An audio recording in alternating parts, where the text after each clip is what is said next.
It's an amazing sunny day today. Type of weather that we've been waiting for what seems forever. It's been such a long winter, but we're getting there now. But there is just one little thing. This Sunday is apparently going to drop down to -1. And from what I've seen, it's only for that one night. But if you've got some plants in here that are quite tender, like we have now, we're slowly starting to bring plants from indoors to the outdoors, just to harden those plants off. And at the moment we've got things like peppers and tomatoes in this greenhouse. And the problem with that is, if it does drop to -1 and you leave them in your greenhouse unprotected, there's a very good chance that that'll kill those plants. They can't take temperatures like that. So Sunday afternoon, whatever tender plants you've got in your greenhouse, pop them in a little tray, take them indoors. Because after that day, the temperatures are going to go back to something like 10 degrees. So it's only going to be for that one night. And we don't want to lose any of those plants just for the sake of one night. I just thought I'd let you know. And I also want to say thank you to Mary Pringle, who's made a donation to the channel. It's very much appreciated and very generous of you. So thank you very much for that. We're going to do some more seeds today, but we're going to do some of the less cold hardy types of plants now. And we'll take them indoors to germinate as well, because we still haven't reached that point where you could germinate things in your greenhouse. For a lot of things, it's still too cold. So it doesn't stop us sowing the seeds now and getting those growing indoors to bring out later on. And we're going to be looking at things like cucumbers and squash. And while we're on the subject of things like cucumbers, squash and pumpkins, I actually received an email quite recently from Sutton Seeds saying that they'd actually included this channel in an article about growing pumpkins and squash. And if you followed the channel last year, you'll remember that we did some little pumpkins, tiny little things called Jack Be Littles, and we put them in a planter and we grew them up a trellis, with them being such small pumpkins, and they came out really well. And they've actually included that on their webpage, which I personally think is amazing. There's a link to the video on there as well. And when we actually did that sowing, we put the pumpkin plants at the back of that container, obviously to grow up that trellis, but the front space would have been wasted. But what we did is we got some little lettuce plugs that we'd grown, and we popped lettuce in the front as well, so we could harvest the lettuce while waiting for the pumpkins. So no space was wasted doing that. And we will be doing that again this year, if not just for novelty value, with them being such small pumpkins, apart from the fact that they are edible as well. So we'll definitely be doing some more of those this year. So anyway, all that aside, I was just quite taken aback and pleased that somebody like Sutton Seeds would include this channel in one of their articles about pumpkins and squash. And we've got a few things that we're looking at today. This is one that I've grown before, and I thought I'd have another go at it. It's called Sugar Baby, and it's a melon, but it's not one of these melons that grow huge.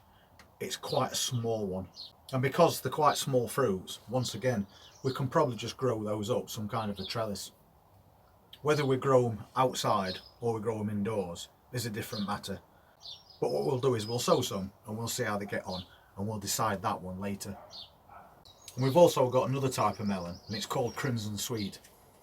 And we're doing this one because it's a slightly bigger melon, but it's also got minimal amount of seeds inside it. So just for that reason, we'll try some of those.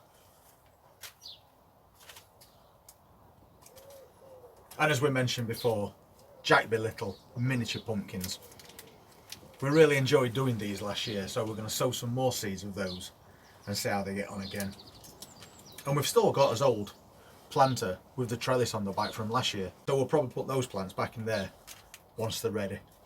We've got some butternut squash, and if anybody's seen the cooking channel that we do, there's a link in the description if you've not. We used butternut squash and we made soup out of it, and it was quite easy to make this soup, and it's freezer friendly and it tastes really nice. So just for that reason alone, we're going to get some butternut squash grown, so then we can freeze some more soups ready for autumn and winter that we don't want to talk about just yet. I've got a couple of seeds left, a courgette, and these ones are called Black Beauty. So just to use up the seeds that's left in this packet, I'm not even quite sure how old these seeds are, but since there's only a few and we're doing these type of things today, we might as well use those seeds up and grow a few courgettes. And then the last thing we'll be doing is cucumber. All these type of things are more or less from the same family.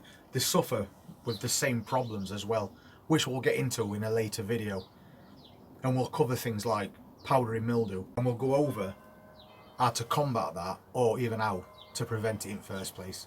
But first we need to get them growing. And this particular cucumber that we're growing is called Market More, and it's an outdoor cucumber. And a lot of people have commented on this channel in past mentioning that they haven't got a greenhouse, but that doesn't mean you can't grow cucumbers. You just need to get the right variety, and Market More is a good one for growing outdoors. Obviously it needs to be somewhere in full sun, but it's not a full-on cold hardy plant, but will grow quite happily outdoors through summer, even in cooler temperatures. So we'll try some of those, and later on we'll do another one that I usually do, which is called Beth Alpha, and that one produces cucumbers just a few inches long, 5 to 6 inches, quite thick. They're very easy to grow as well, and they're self-pollinating. So this year we'll get some fresh seeds and we'll grow some of those as well, because they're one of those types of plants that continuously puts out loads and loads of cucumbers right up until you get your first frost and that plant gets killed back. But it's a very high yielding variety. So we've got quite a few seeds to go out today, and I've got a couple of packs that we've already filled with compost a few days ago. So we'll fill a couple more, we'll get that compost watered, and then we'll get these seeds in. And at some point I'm going to get round to planting these. It'll probably be over the next few days. We've got some more onion sets, and then we've got some shallots, but they're red shallots, so a little bit of something different, but they're no good in this greenhouse in the bags. So we'll get one of those beds sorted out over the next few days, and we'll get some of these in. So we've got 6 different varieties that we're going to be sowing today, and I've got 3 trays now, and these are 12 cell trays, and we don't want 12 cucumber plants. So what we'll do is we're going to do 6 of each plant, and then we can keep all them plants together in one area. So we'll get these watered first. And when you're planting things like this in trays, it's just the same as when you're planting things like brassicas. These type of plants all look the same when they germinate, so make sure you pop some labels in. So I'll just show you these seeds for these Market More cucumber. But the thing about these seeds is, we're no longer dealing with tiny little seeds. They're very easy to see. And all we need to do is just pop one in each cell, because when these plants do germinate and they break the surface of that compost, they are quite big plants and they grow quite quickly. So you don't want to be putting 2 seeds into a cell like we do with some plants.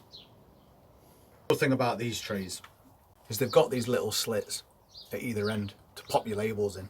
So if you do want to split a pack, you can put a label either side and they won't fall out. So that seed's on, and then we're just going to push those seeds in. You want to push them down around about 1 centimetre.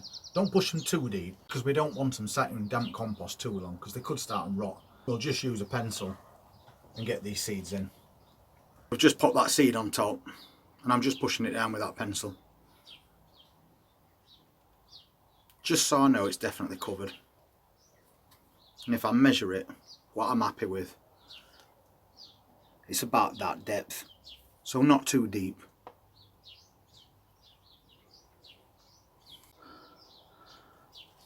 And then we're just going to cover them over with his fingers. We don't need a really light covering on seeds this size. They'll have no trouble breaking the surface once they germinate. So that's them done. And then we've got those crimson sweet melons. More or less same size seed, just darker.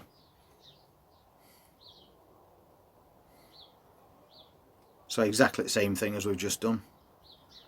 Just get them on, poke them down, and then just cover them up with your fingers. Quick and simple. Pop us labelling and we're all done. Then we've got some butternut squash, and these seeds are slightly larger. And if you grow butternut squash, just make sure you've got enough room, because the plants get really big. And they also split off into multiple vines. So basically they'll spread everywhere, unless you cut them back. I'm pushing them slightly deeper with them being bigger seeds. And then again covered. And then as courgettes, Black Beauty, again quite big seeds. So next up, that's Sugar Baby, watermelon, and now we're back to the smaller seeds.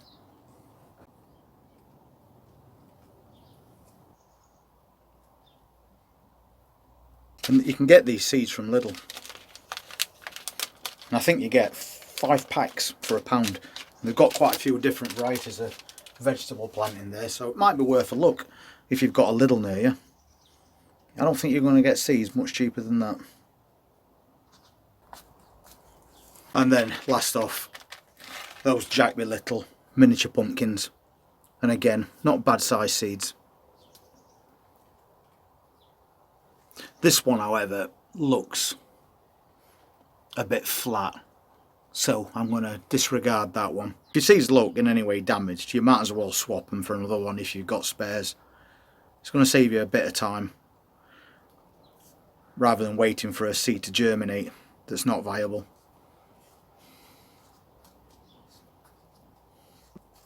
Quick as that. That's his last label going in there for today. So that's another job well done. Really early in spring, but we've now started moving towards those warmer climate plants. But although today is like it is today, also bear in mind what I said at the beginning of this video. Still got that -1 temperature this coming Sunday. So always keep your eye on that weather, because in UK you never know when it's going to change like that. Now I'm going to try and put videos on every day a week from now on. And if I see any change in that temperature, you know I'm going to let you know straight away. But also because we are now starting to get a bit more daylight, we know plants is going to grow a bit quicker. We're also getting a little bit more sun. So these greenhouses are starting to get a little bit warmer. So keep your eye on your plants. We watered a greenhouse only a day ago that's full of cabbages because we could see those leaves were starting to go a little bit limp, just for the sake of a few hours of sun. And I've passed that greenhouse on the way into this one earlier, and those leaves are all starting to droop again. So that's another thing to keep your eye on. And I'm pretty sure that over the next few days we're going to be growing more and more plants. We're going to be sowing something every single day a week, and as many as we can. Because apart from making sure that we've got enough plants to fill everything in this garden that we want to, we still need to remember, because of these swings in weather that we do tend to get, we need to plant more than we need. We need to have replacement plants for everything that we're growing, so we're guaranteed to get a really good harvest for 2023. Thank you very much for supporting this channel. It is really appreciated. And if you're interested in seeing what other things we're going to be sowing over the next few days, please hit that subscribe button and press that notifications bell. And we'll see you at the next one. Take care.